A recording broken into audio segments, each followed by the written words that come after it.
I think that they are going to close this case. I think that there is very likely going to be an indictment. Nearly 27 years after rapper Tupac Shakur was killed, an arrest could finally be coming following a search of a Crips gang leader's home. So I think, he's talked himself into a potential murder charge. And that's why this thing got rolling again. The officer who heard Tupac Shakur's last words and a detective who investigated Tupac's murder discussed the case. The search warrant is a good indication that they have an intention of finally solving this thing officially. Thanks for joining us here on Law and Crime. I'm Angenette Levy.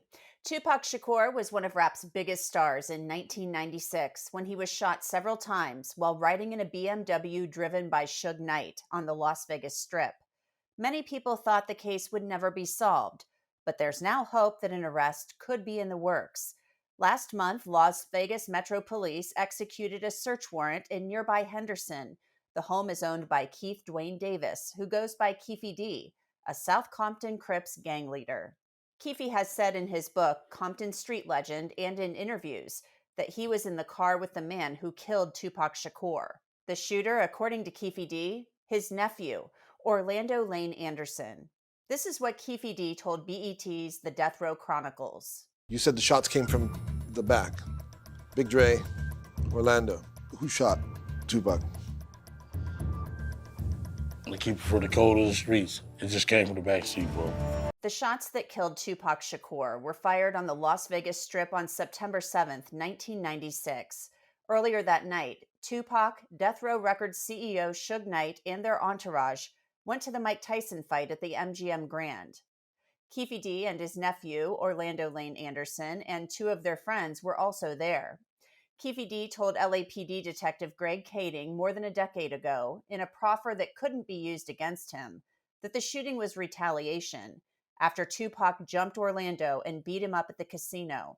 Surveillance cameras recorded the fight. Tupac was angry that Lane had stolen his necklace years prior in Compton. Tupac, Suge Knight, and the entourage left the casino quickly.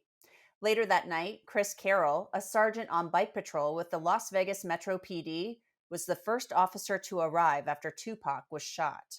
Suge Knight, who was the driver, he had exited the vehicle, and he's just shooting blood out of the side of his head. He's flowing blood out of the side of his head, and he's running around screaming and yelling.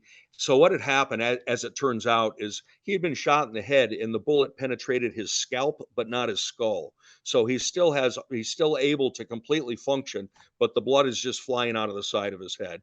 So he's yelling at me. I'm trying to get the door open. So when I did finally pull the door open, it opened up. Tupac, which I didn't know it was Tupac yet. Tupac was leaning against the side of the door. So when I opened the door, he kind of fell out, slumped out with the door as it opened. So I grabbed him with my left hand, and I, still have my gun in my right. And Suge Knight is yelling at Tupac. So I was asking him, what happened? Who shot you? Who did this? And he, for the first time, he's kind of acknowledging my presence, and he's looking in my eyes, and I'm looking at his, and I could tell he's trying to get a breath together because he's having a very hard time breathing. And he looks at me, and he opened his mouth, and he said, "F you." And after he said it, he kind of gurgled and coughed. His eyes rolled back. He lost consciousness. So that would be the last thing that he ever said in his life. Carroll said Tupac held to the no snitching street code until the very end. Members of his entourage did the same.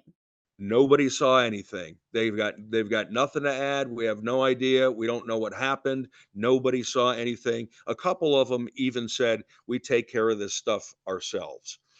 And I can even I certainly don't agree with it, but the code, especially then, was you don't talk to the police, period, under any circumstances. And I think the code was stronger then than it is now. Tupac Shakur died days later after his mom took him off life support. Despite the lack of cooperation from witnesses, Carroll said it became clear who the shooter was.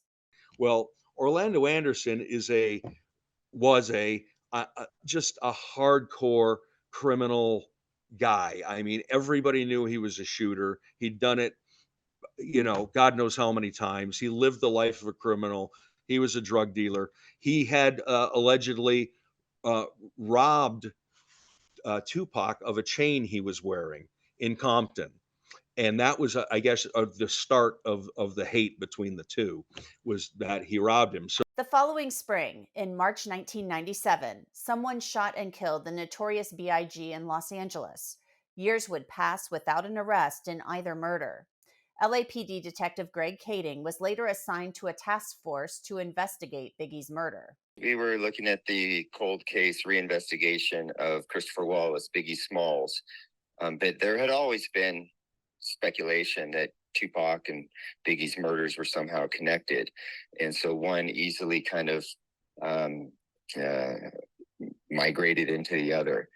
But yes, initially we were just looking at Biggie's murder. But once we got Keefe D cornered and he confessed to his role in Tupac's murder, we began to look further into that. Kading says Keefe D told him what happened the night of Tupac's murder in a proffer. Keefe D was under pressure to give up something since the feds had evidence that tied him and his family to drug dealing. Orlando Anderson couldn't be prosecuted because he was murdered a year after killing Tupac Shakur. When Keefe confessed, he implicated the other co-conspirators. And although his nephew, the shooter, Orlando Anderson, was dead, and DeAndre Smith, the other individual in the backseat of the Cadillac, which was the assailant vehicle, he was dead. But the driver, Terrence Brown, was still alive, as was a guy named Eric Martin. They call him Zip. He was a New York drug kingpin. Mm-hmm. And he was still alive, and he had provided the gun to Keefe D to use that night. He was still alive. So what our strategy was is to get Keefe D signed up as a informant, and then use him to try to make headway into those other individuals.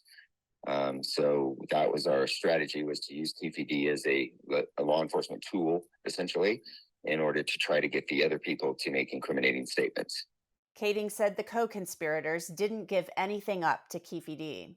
Fast forward to 2018, 3 years after filmmaker Mike Dorsey and Kading produced Murder Rap inside the Biggie and Tupac murders. I reached out to Las Vegas police back in 2018 and alerted them when Keefe started doing these public interviews for the first time, starting with BET, his Death Row Chronicles interview that he did. And then subsequently, he's done a ton of YouTube interviews where he suddenly started talking very publicly about things that he had only discussed with police, as part of his proffer deal prior to that. They came out and interviewed me at my house. And that is the same detective who's leading the case now. So they reopened the case basically because we kept pushing for this to happen and kept telling him, look, he's telling this now, to the public, something, that he does not have immunity for. Last month, police seized electronics, .40 caliber ammunition, copies of Keefe D's book, Compton Street Legend, marijuana, a Vibe magazine with Tupac on it, and a tub of photos from Keefe D's house.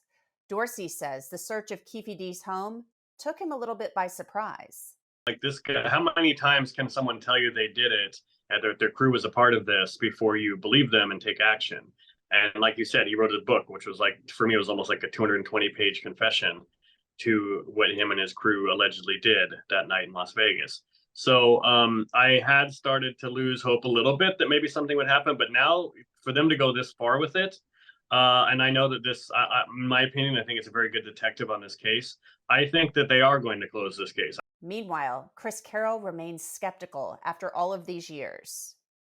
I don't like to see a guy openly bragging about participating in a murder and just rubbing everybody's face in it and saying, yeah, I did it. And there's not been anybody charged.